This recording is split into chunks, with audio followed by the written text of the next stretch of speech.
Hello and welcome to another edition of Our Town here on 94.9 and 99.1 The River. My name is Darren Splinson. It's sponsored each and every week by Decorah Bank and Trust. We got a four-guest program on the show this morning.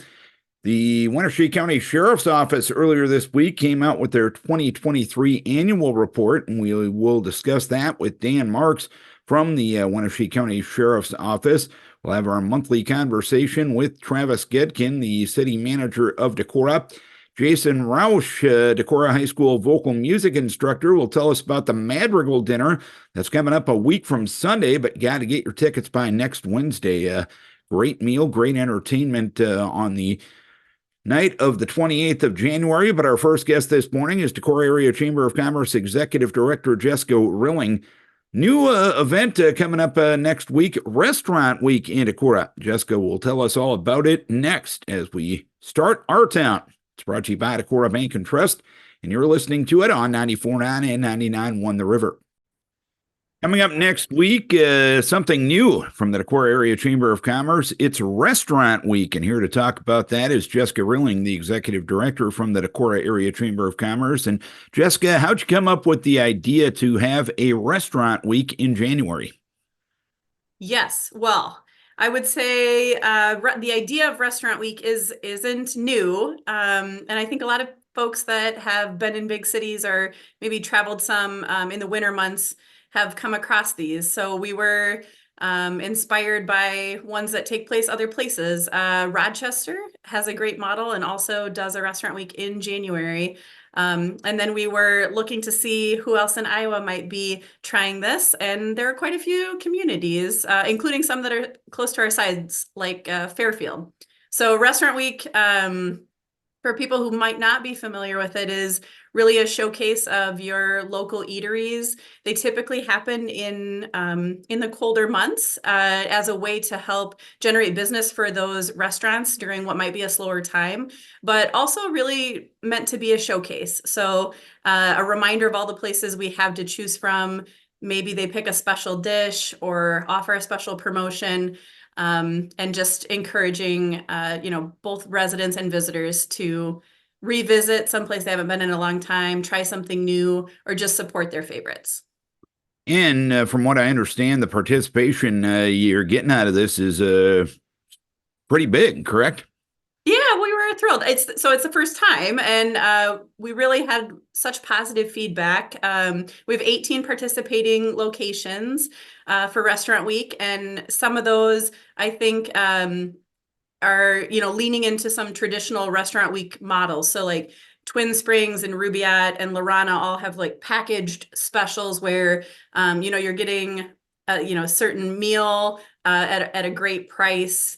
Maybe choosing between like first and second course, like having some choices, and all of that looks delicious. And then, we really wanted this to be something that could be tailored to all the sizes of eateries. So even the ones that maybe are not like a big sit down experience could still have some fun with it. So, seeing some folks do specials, meals that maybe they haven't had before.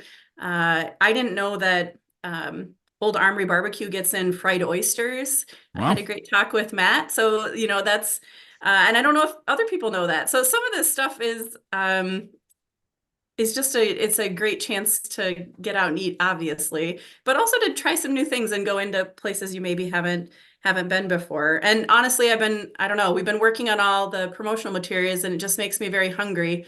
So I'm ready for it to start on Monday, January 22nd. We'll kick off and it'll be the 22nd through the 28th, with plenty of opportunity for folks to go to more than one spot. And looking at the extended forecast, the temperature might exactly be above zero next week. So perfect time, right? We love that. Yes, I put in an order for good weather. And I look forward to it being, safe and, cold is okay. A lot of these places are offering hot dishes. So, it's just that in between getting from your home to the location, but I think we can do it. And where can folks find out about the specific information regarding Yeah. Restaurant Week?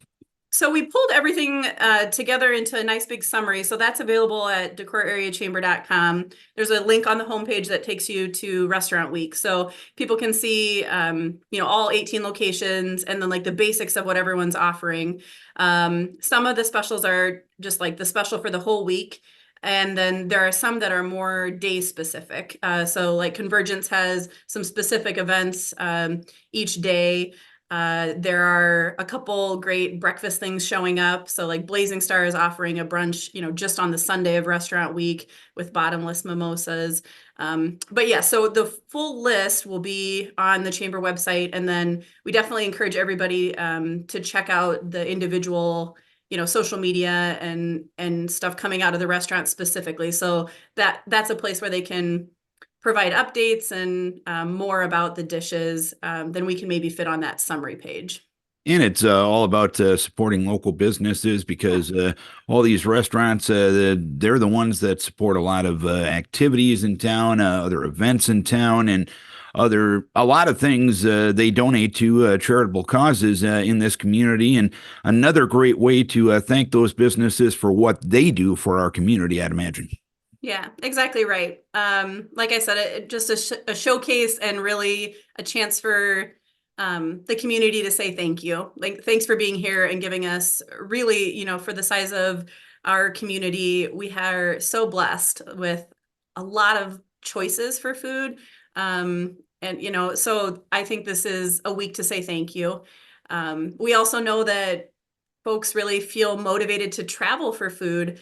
And so we like to lift them up this week and just put that out that Decorah has great food choices. And, you can come here and have a really nice food experience. Just kind of, I guess, on both fronts, both residents and visitors, a great way to showcase and celebrate and support area restaurants. Anything else we need to know about Restaurant Week or anything else we need to know about what's up your sleeves at the chamber? Is it's always a busy time. I would say, it's the 100th year of the chamber. Wow. 2024 is. We're so excited about that. It was part of, Restaurant Week was really part of that bigger planning. And so it's a wonderful year for us to say thank you to all the restaurants, introduce this new event. And yeah, you'll be hearing a lot more from us. 100 years is a big milestone, and we're excited to celebrate all year long. Any teases about special events to celebrate this milestone? Well, this is Okay. the first one on the docket, right? Restaurant Week. We're getting to everyone's hearts with food, which I think is always a good strategy. Yeah, best way to people's hearts for the most part, in my mind. But nonetheless, Jessica, we appreciate you telling us about Restaurant Week and teasing some future events, perhaps for the 100th anniversary of the Chamber. Always good catching up with you, and enjoy the warmer weather next week for Restaurant Week. Yeah, same to you. Jessica Rilling from the Decorah Area Chamber of Commerce. Coming up towards the end of the month, a fun annual event put on by the Decorah High School Music Department. It is the annual Madrigal Dinner, 34th annual event coming up on Sunday, January 28th. And here to discuss the event is Jason Rausch, vocal music instructor at Decorah High School. And Jason, for those unfamiliar with the Madrigal Dinner, tell us about it. Well, it's quite a big deal. It's quite a big event. It is food, it is music, it is acting. Some of the music is performed by singing groups. Some of it is by a small woodwind ensemble, and there's also a string ensemble. And we typically feature music from 16th century, the Renaissance period. We have students in costumes recreating the 16th century England, and the play is a comedic play. It's a silly play. It's a little on the order of Monty Python is the way we kind of describe it. So it's silly. You'll have lots of groans, but you'll laugh a lot and you'll have full stomachs. And I see the title of the play is Weekend at Sleeping Beauties. Is that maybe a Monty Python spin on Weekend at Bernie's?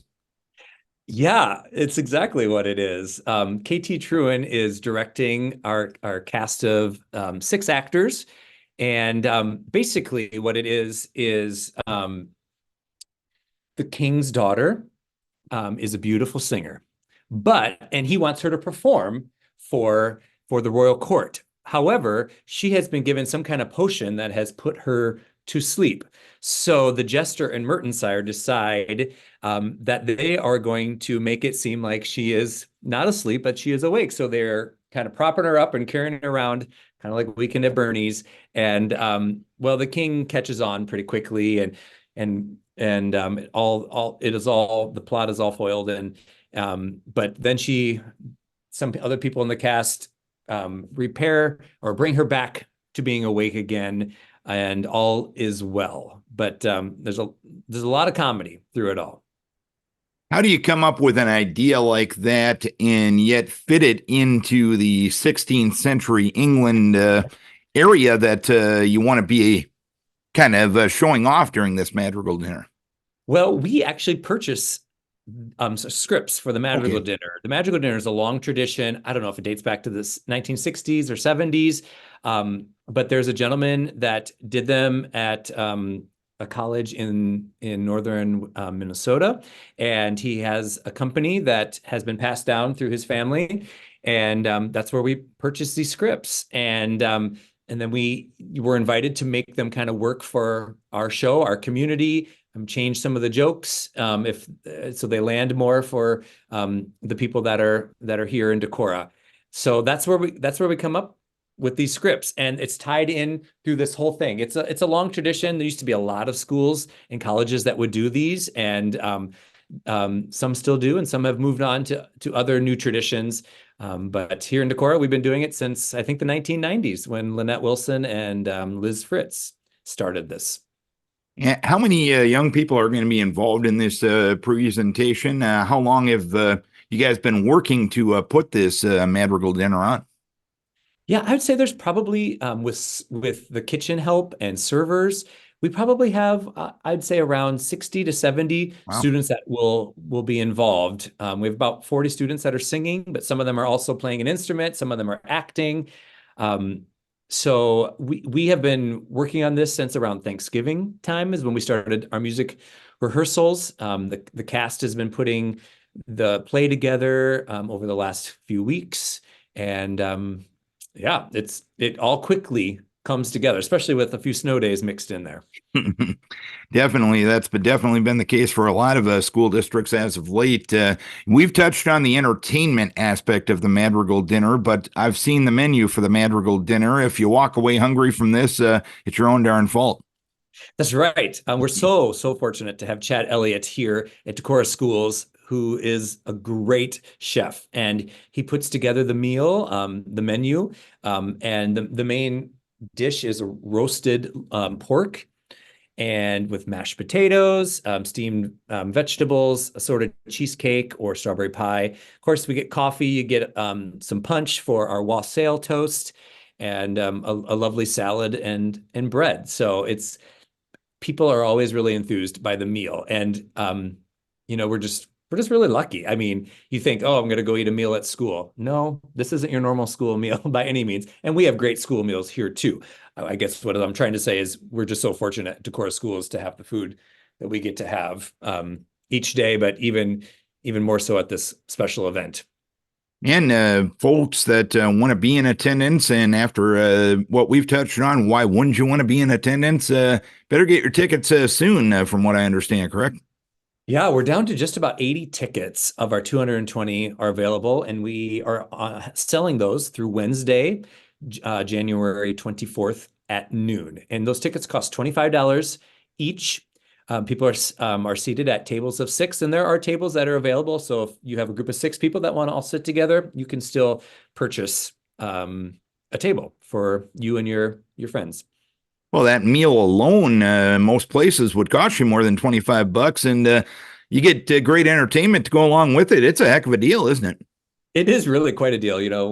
I think we've been holding at $25 for quite a few years now, as we want it to be available to folks in the area. Anything else we're missing? Anything else you want to touch on about the Madrigal dinner, as long as you got the forum? Oh boy. The event is happening Sunday, January 28th at Decorah High School. It's at 5 p.m. We ask that people arrive early so they can find their seat and be seated a few minutes before 5 o'clock. So we are ready to go right at 5 o'clock for this wonderful event. And just know you are supporting our wonderful students here at Decorah High School in band, vocal, and orchestra. So it's and our drama program also. So we have lots of people all contributing to this big event. Jason, appreciate the time as always. Best of luck with you with the event coming up a week from Sunday. And as always, it's fun to join you on the Rausch and Goop podcast. Copyright Yes. Karen Trun. Yes, always a pleasure. Jason Rausch talking about the Madrigal dinner coming up Sunday, January 28th. Get your tickets by next Wednesday. Contact the Decorah High School office. Having our monthly conversation with Decorah City Manager Travis Gedkin after the second council meeting of the week, which was held Tuesday night because of the holiday on Monday. And Travis, we usually talk about issues and challenges facing the city, but I'm going to start the conversation on a positive end of things. A recognition was given to a Decorah police officer at Tuesday night's council meeting. Explain what went on there, and it ended up being actions that saved a person's life. Absolutely. It's not too often that a community gets to acknowledge and celebrate somebody's efforts. Sergeant Adam Yitzen was responded to a medical emergency call that assisted in performance of CPR that did result in somebody still being with us today. And so it's not too often you get to celebrate those, and this actually happens to be the second one in about 6 months here in Decorah. So very fortunate indeed, as well as it's always great to start out on a positive note. And it's one of those things the officers involved would probably just say, hey, we're doing our job, right? Absolutely. And now to the other things, unfortunately, and we've touched on the budget end of things and the challenges that the city will be facing in putting together the budget for fiscal year 24-25.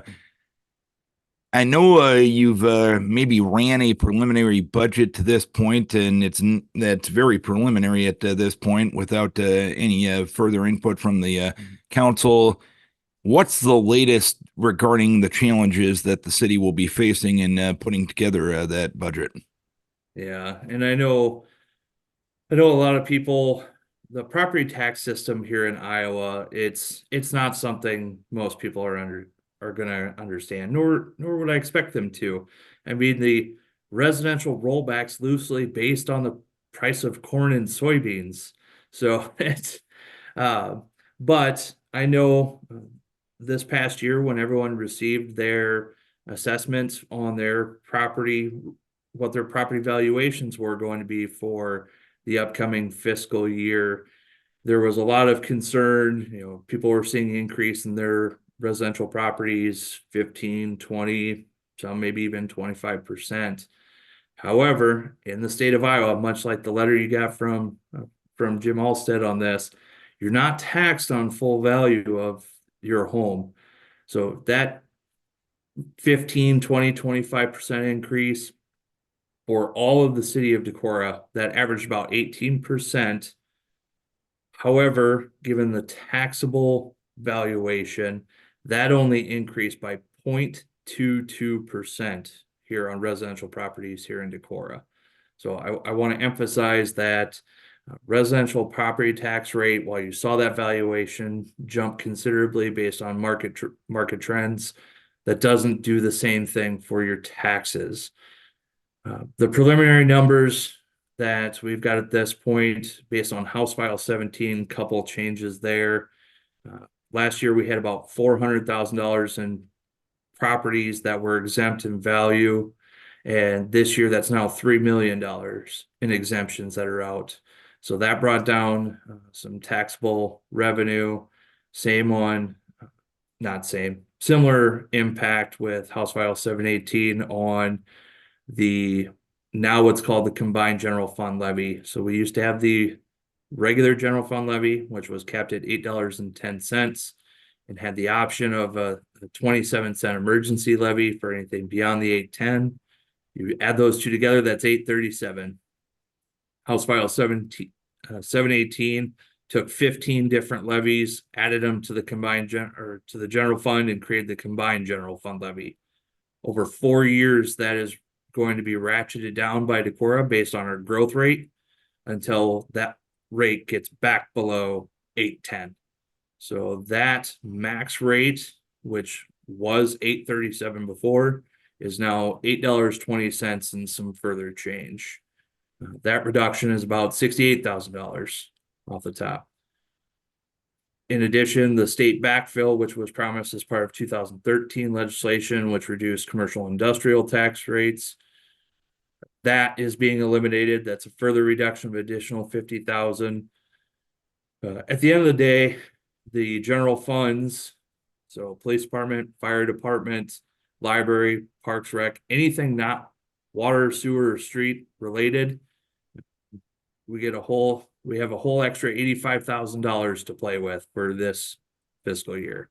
Now, 85,000 might sound like a lot, but this is a fairly large organization with a lot of services offered, and that's not going to go very far. The thing you brought up that just caught my ear the most, the exempt properties going from 400,000 to 3 million. What do those properties include, and why is there a $2.6 million increase in exempt properties this year? So I don't get the full breakdown of what those exemptions, what the dollar per exemption is, but House File 718 did create I believe they call it the elderly property tax credit, where if you are a homeowner over the age of 65, you receive a this year it's $3,250 exemption with property taxes, and next year that'll increase to $6,500. So that $3 million next year, I'll be able to tell a little bit better how much is from that elderly property tax credit. There were also increases in the veterans tax exemption, and those are probably the two largest contributors to the exemptions there. As for a council discussion on putting this budget together, there's a work session coming up in the not too distant future, if I remember correctly. Is that correct? Yep. Next week, Darren, we've got two scheduled, one for Tuesday night and another for Thursday. We've broken it up over 2 nights now, where the first night we talk about water, sewer, streets. You heard me talk about those because they have their own dedicated revenue sources. Those are typically not supported by the general fund. So we have those discussions all on one night. And then on Thursday, we'll discuss all the general fund departments, police, fire, library, park rec, and kind of summarize the entire city budget and different things we can do to manipulate the levy rates there. When it comes to water, sewer, and streets, are you going to face any challenges this year in those departments? So we do have 2 proposed capital projects. One is actually a carryover from this fiscal year with the wastewater treatment plant upgrades, with about $4.9 million for mostly equipment replacement that's original to the nearly 40-year-old plant out there. It does also include about $1 million in solar battery installation that would then help lower the energy costs and operational costs out there. So that's one. And then another with our water meter side. These water meters were installed roughly 20 years ago, and interestingly enough, were even bought used. So I find that very funny, because if you're in the industry, you typically want those meters on a replacement plan of 10 to 15 years. These are 20 years in Decorah and bought used. But on top of that, what this will this water meter upgrade will allow us to do is do remote radio reads more efficiently. So we could even look at through attrition, possible employee reduction, amount of man hours that it takes to operate. And like right now, we have somebody that literally walks and reads the entire town pretty much day in and day out. So we could reduce that with the radio reads. Same with right now we bill quarterly. So if I have a leak in my house, but I've had my meter read 2 weeks ago, nobody's going to show up to read my meter for another 3 months. And only then will I find out that I've got a leak in my house somewhere because that we were not able to read every month.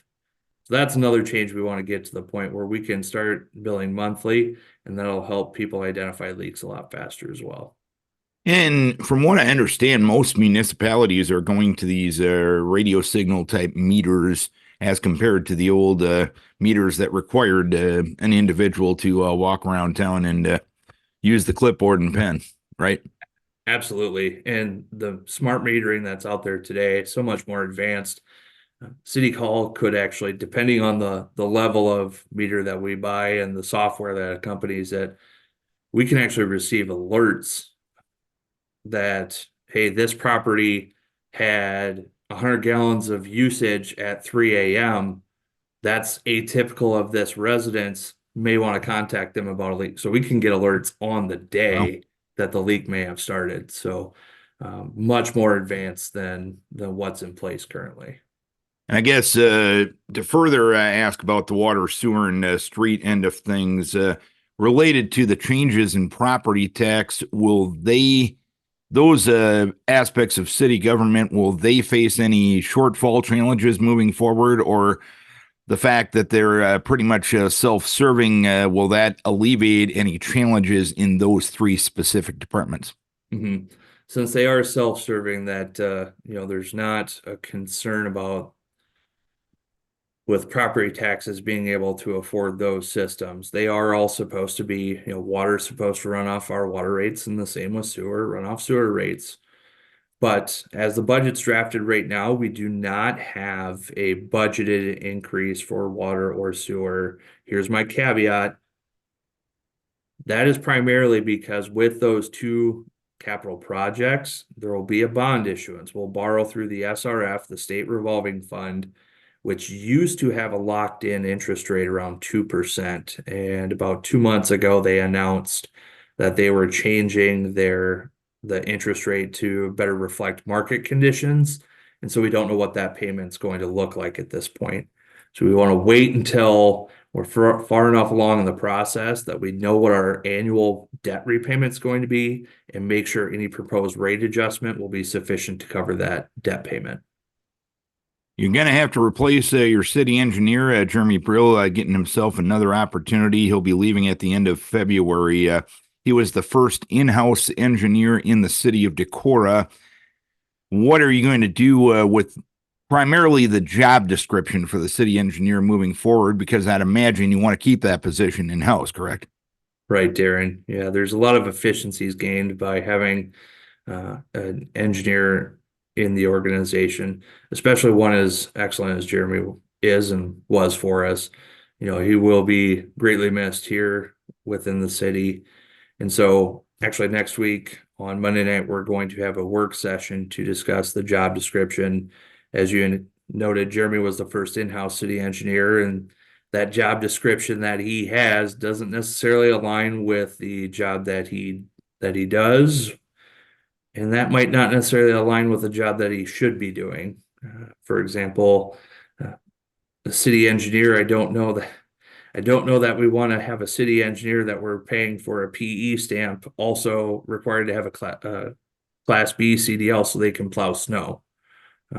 That's not a very common component of a city engineer's job description, and arguably not necessarily part of the skill set either. But we're going to have those type of conversations next week on Monday night. So the council is going to be pretty busy next week. Next week, that we are. Monday night, Tuesday night, Thursday night. We might install Murphy beds. Who knows? I know the council held a pretty deep discussion last night about the role of committees within the council structure. Should the committee meetings remain, or should all of those subjects within the committees be discussed in a work session? Where is that conversation at right now? Mhm. So you're right, Darren, a lot of conversation last night on committee structure. And so what I'll do as staff is I took pretty detailed notes during that conversation. I will make edits to the council rules or procedures to reflect kind of the overall theme of the discussions and bring that back in front of council for the first meeting in February for them to consider, make further adjustments if necessary, if I didn't quite get something right, and then ultimately have them consider them for approval. And if it is the removal of council committees, as noted last night, I would certainly anticipate many more work sessions, which, our current committees, when they would meet, it would be pretty typical for most of the council members to attend anyway. So it'd be kind of a similar situation, just a slightly different format. One matter that went before a public hearing was also ultimately passed last night was the Decorah Floodplain District Floodplain Management first reading. Can you put this into English for me? I can try. The long story short, FEMA, we are now approving the 2019 flood maps that were created by FEMA. My understanding is there was some typo in the national publication way back, even before I was here in Decorah. So we had to start the process over.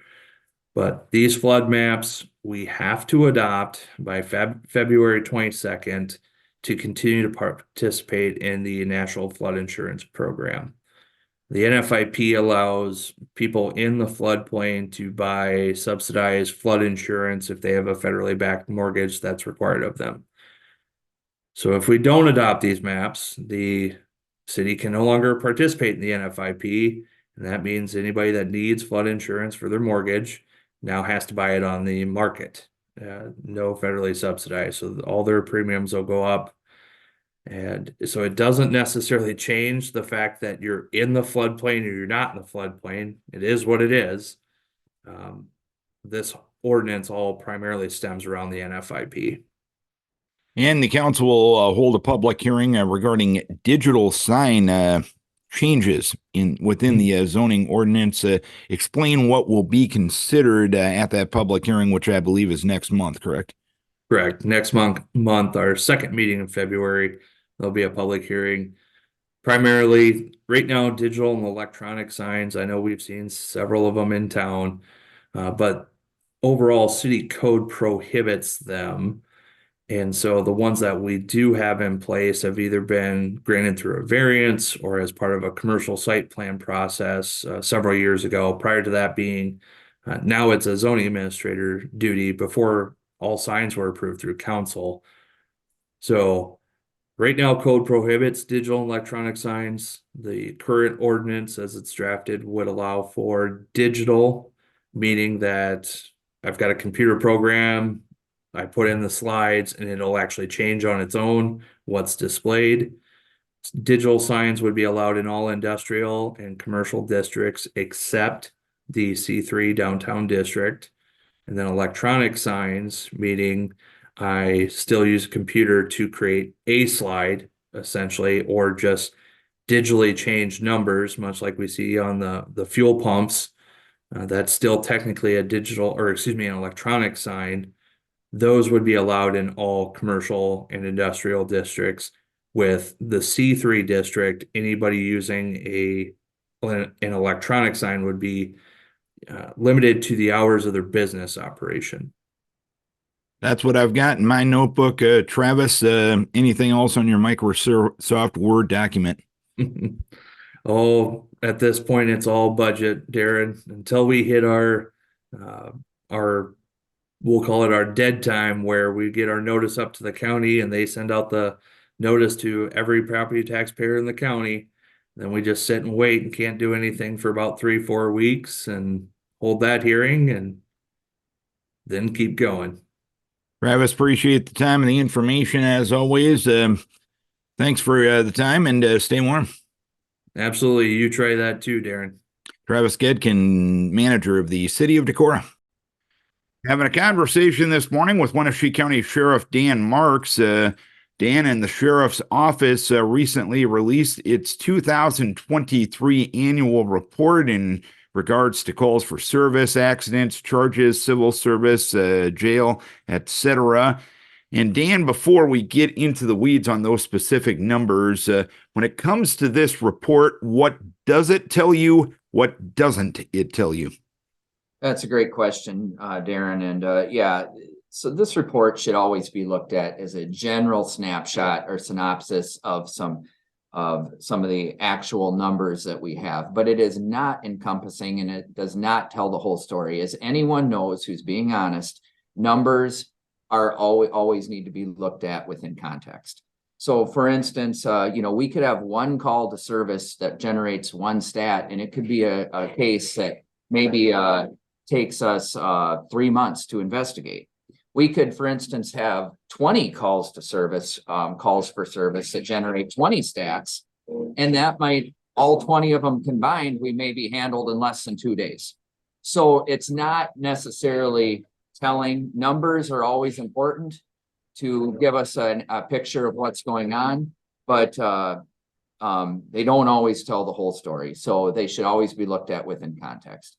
And there's several numbers within here that I look at. One of them is, besides that, one of them is, traffic warnings. It shows that they've been cut in over half from the previous year. And I don't think that's accurate. What the situation is there is the verbal traffic warnings are not getting logged into the numbers. We're making some changes on that going forward.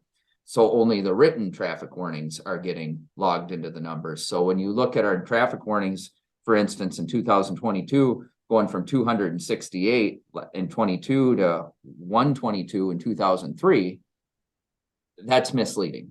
And that's why we need to fix it going forward, because it's a matter of what's getting logged, what's happening verbally versus what's getting into the system.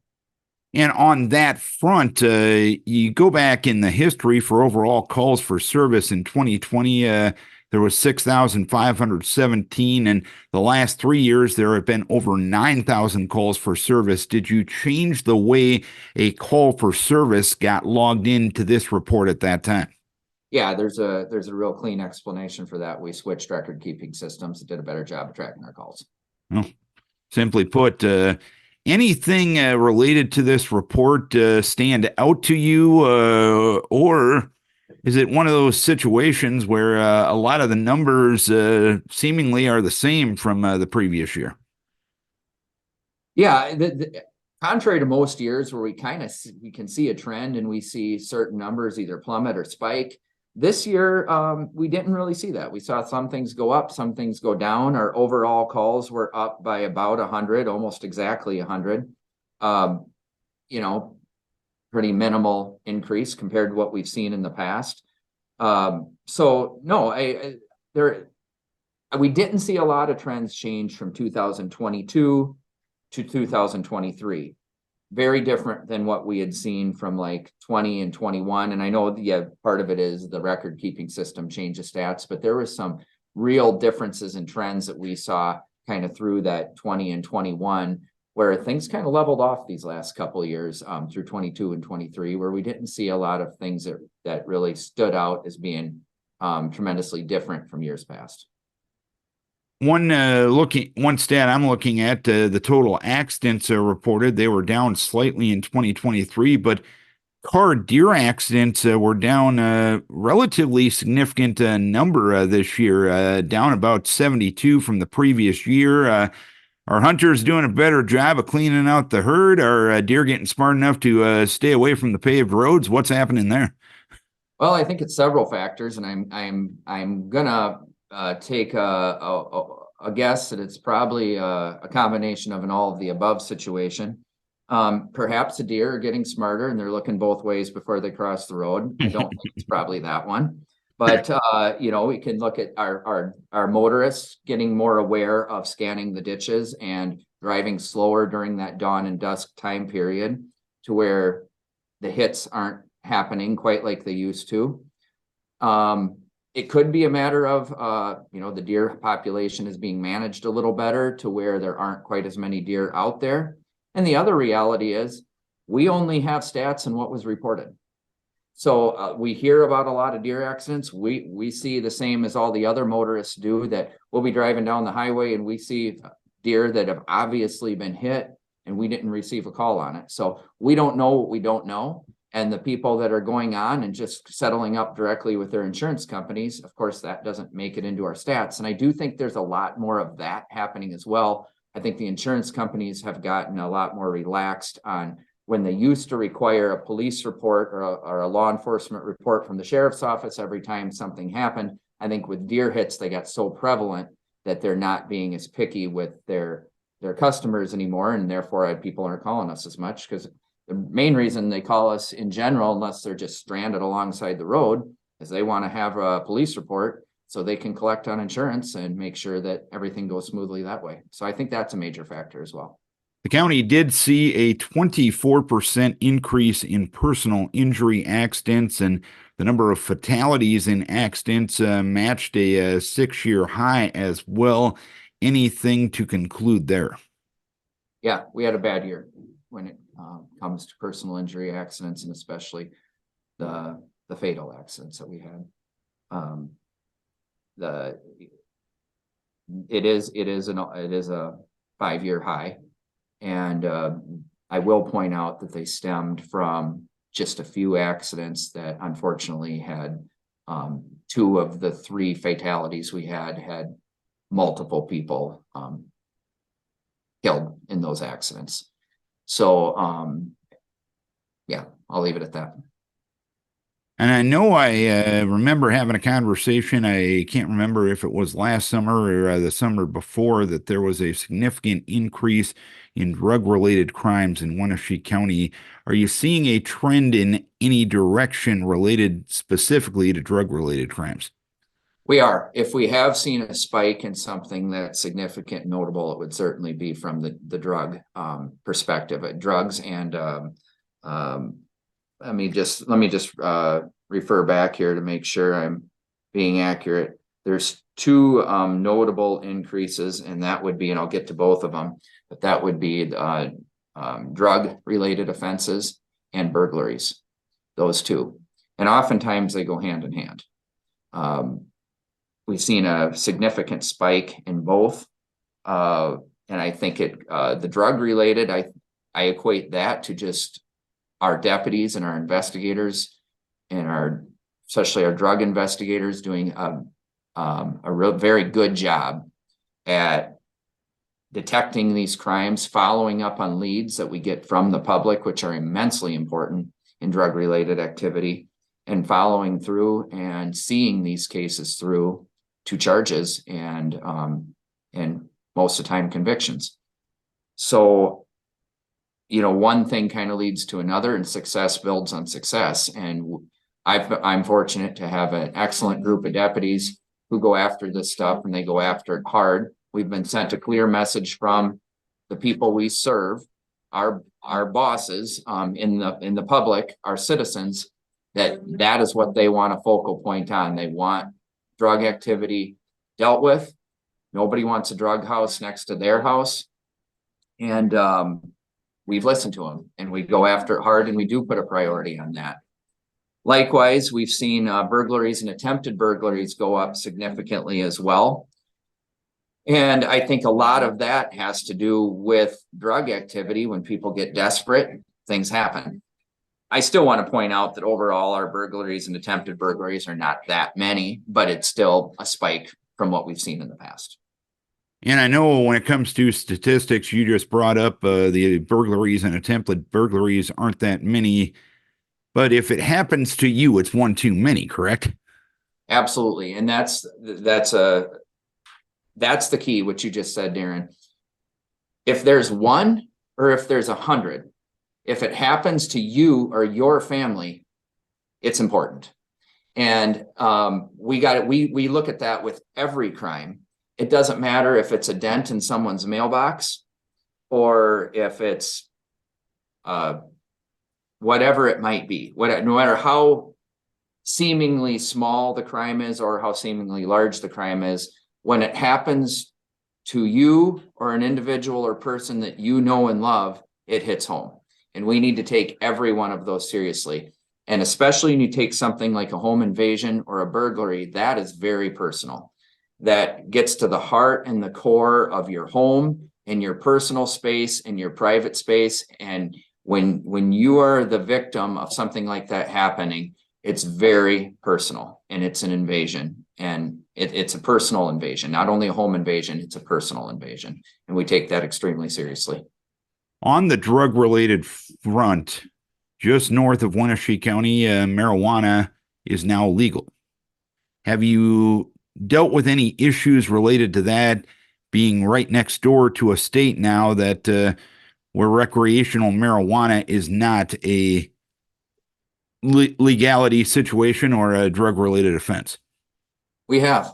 I wouldn't say it's caused us a major issue. I want to be fair in how I state it, but we have just recently, a few weeks ago, I can recall a certain situation where a gentleman ran into a situation on his way down from Minnesota, and it does remain illegal here. So I guess said we respect the laws of the other states, but I will just put out there that it's still illegal in Iowa, and we'll still enforce it in Iowa. When it comes to this overall numbers, and we hit on the fact that you look at the context of the numbers and not just the numbers themselves, what does the sheriff's office do with this report, and how do you use this report moving forward to best serve the public? Well, we have to look at the trends and look at what's happening, what's working well, where are we successful, and where are we falling short. And it also is an opportunity for the people we serve to look at the numbers and know what they're getting for their money. I mean, our office is funded on the backs of the taxpayers. That's just a reality. And they should know what they're getting for their money. They should know how far their dollars being stretched, and are they getting what they're paying for. And so I think it's good for the public to see what's going on and the transparency, to know what we're doing. That's why we do regular news releases almost every day. Every time we have a news release to put out, anything that's legal to be public information. I encourage people to call if they have any questions of any other things that maybe we're not putting out that they want to know about. And it's important for them to know what we're doing. Equally, it's important for us to know what their concerns are, so we can build policy around it, and we can put a focal point on those areas. And what tops that, shall we say, need to improve list from your office's perspective right now? We've been trying to get ahead of the scam issue, but we continue to see people falling victim to it. We've done multiple, I'll call it PSAs. I have one out right now on your station, Darren, on KVIK. Just recorded it last week. So people will have the displeasure of having to hear my voice once in a while, but I do get talking about scams, and we keep pushing forward on that. We keep making that a priority, and unfortunately, we keep seeing people falling for them. Just being straight about that. We just had one the other day where it was an unfortunate situation, and thousands upon thousands of dollars of hard-earned cash was being sent to an illegitimate location that was not at all as it was framed to be, and just putting it, frankly, it was a scam. And even when we confront the victims of the scam and we're able to intercept and stop people from doing this, they still oftentimes just don't believe us. They argue with us that it is legit, and we struggle to get them to understand the gravity of what they're doing, and that they're about to lose their life savings if they continue. And it's very sad. And we've been fortunate that we try to get family members involved and things like that can maybe relate to them better, and maybe be able to communicate that message better than maybe what we are if we're not being successful. But we have to keep that message out there. It's something that's near and dear to me, something I've put a focal point on. and something that maybe there's more success in the time and energy we've put into it than what I'm seeing. But not to sound like a pessimist, but unfortunately, it doesn't always feel like it. It seems they're coming in daily, and we keep having people fall for this stuff. And so it's important to keep that message out, and we need to keep pushing on that and do a better job of keeping people from falling victim to these. When it comes to the jurisdiction of the scam, I'm assuming a lot of the people that fall victim or get contacted with these situations in Winneshiek County, the contact is coming from outside of the county. How does that jurisdictionally work, knowing the fact that the people doing bad things are outside of Winneshiek County, but the victims are inside of Winneshiek County? Well, it's not ideal. It does make for a little trickier of a situation. I will say that at least if it's in the state or even in the United States, even in the country, it puts us in a better position than when these scams are coming from somewhere outside of the United States. Our hands are very much tied when it comes from outside the United States. Prevention is the key. When it comes to just working with other agencies, we've been relatively successful in being able to do that, especially if there are other state agencies or even other states. We've had pretty good luck being able to get cooperation with other law enforcement agencies. Our doctrine here at the Winneshiek County Sheriff's Office is we're going to look out for victims.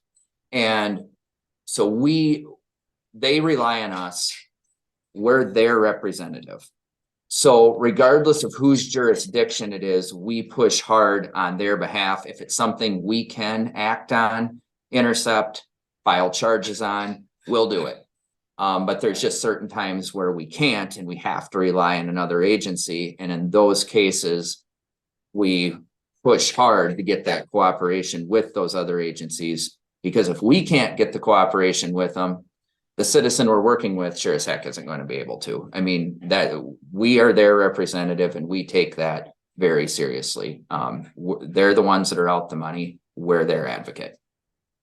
And related to scams, and I know scams are getting more creative. There probably isn't a scam that is the same from year to year and perhaps even day to day. So generalizing this might be a little difficult, but in general, what advice do you have for people to avoid getting themselves into these situations? Give me a second to think on that, Darren, because it depends on what the scam is. I'll start with, if it's too good to be true, it probably is. And that's one form of a scam where, and I'm going to back up. If people can hear some background noise here, we're doing a little remodeling in the sheriff's office here, so you might hear some construction. So I apologize for the background noise. Hey, they're being very quiet, so hey, very efficient. Yeah, they've done a good job. They're being very considerate. So, if it's too good to be true, it probably is. One of the scams we see is, that somebody's won like a clearinghouse sweepstakes type of situation. Usually what the scam usually comes down to is, well, you need to pay the taxes on this up front before we can send you the money. So you send us X amount of money, and once we receive that, we'll send you back X amount of money. Well, anybody that's won something like that, which is probably very few of us, but anybody that has probably knows that those taxes are taken out on the front side before that money is turned over to you. So that's just not how that works. Another thing to be vigilant of that we see quite often, or I would call it emotional scams that tug at the heartstrings of someone you love or that you think loves you. And one of them would be for people in the dating arena, maybe widowed people that end up with somebody claiming to be in love with them and building a relationship. And these scammers are patient. They might take that over the course of quite a bit of time. They might build this relationship over the course of months. And eventually they'll say, I need money, I'm down on this, or I want to fly out and see you, but I don't have any money to do it. Or they'll have some hook, some bait that they can hook you with of why they need X amount of money. Send cash for whatever reason. They always have an excuse that sounds good on the surface, but if you think about it quickly as a parent that it's not, it's not reasonable what they're asking for. That's one that we see happening a lot. We call it the dating or romance scam. The second one that kind of tugs at the heartstrings of someone you love or care about is where someone calls, oftentimes claiming to be a grandchild of the person they're calling, and that they say they're in trouble of some sort. They're maybe in jail. They sometimes even say in another country, because the scammer's probably in another country. And they frame it as, don't tell mom and dad, or don't tell anybody, or it'll get worse. This has to stay just between us. And they convince them to send money. Once they do, of course, the money's gone. And they convince them not to get a second opinion from a family member, to not call anybody else, to double check or verify this information, because they've got them convinced that something worse will happen if they do, that it has to stay a secret. Those would be the biggest things that I would say to be vigilant of, that we see the most that people are falling for. There's obviously all kinds of other ones out there. A scam is only limited to the human imagination, which can get quite imaginative at times. I'll leave it at that. So. And we'll leave it this way. As long as you got the forum this morning, anything else you want to pass on to the public from the Winneshiek County Sheriff's Office? Just continue to support us and report things. If you see something, say something. If something looks suspicious, trust us enough to give us the information. If it turns out to be nothing, that's fantastic. Give us a chance to look into it on the front side and hopefully prevent something worse happening later on.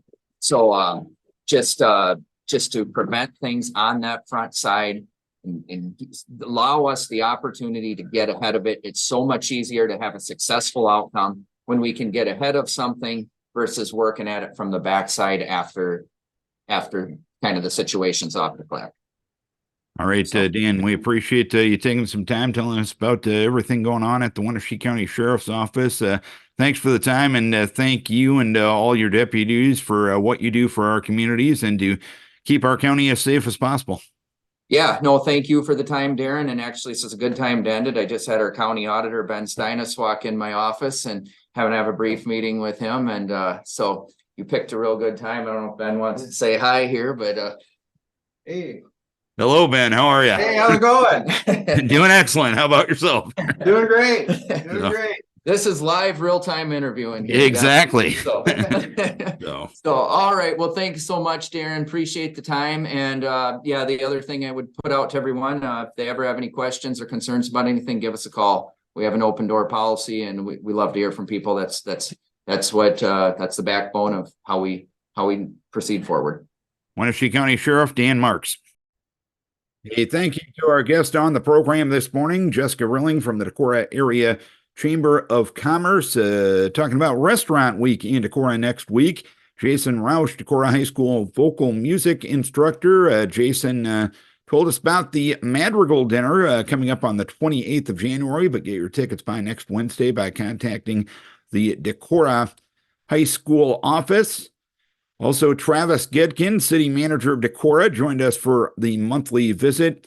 And Winneshiek County Sheriff Dan Marx with cameo from Winneshiek County Auditor Ben Steinis as well. On that interview, Dan Marx told us about the 2023 annual report of the Winneshiek County Sheriff's Office. Don't forget, each and every week we put these shows on YouTube as well. We realize you got a busy schedule. You can't always be near a smart speaker or a streaming device or just a regular old radio at 9 o'clock on a Thursday morning, but we get to talk about interesting events and interesting people, and we want to give you the opportunity to hear those interviews on your schedule. Go to 118 Our Town program on YouTube if you're out looking at cat videos or sitcom clips from the 80s or what have you. That's the best way to get this show. You can also get the links on our Facebook page each and every week as well.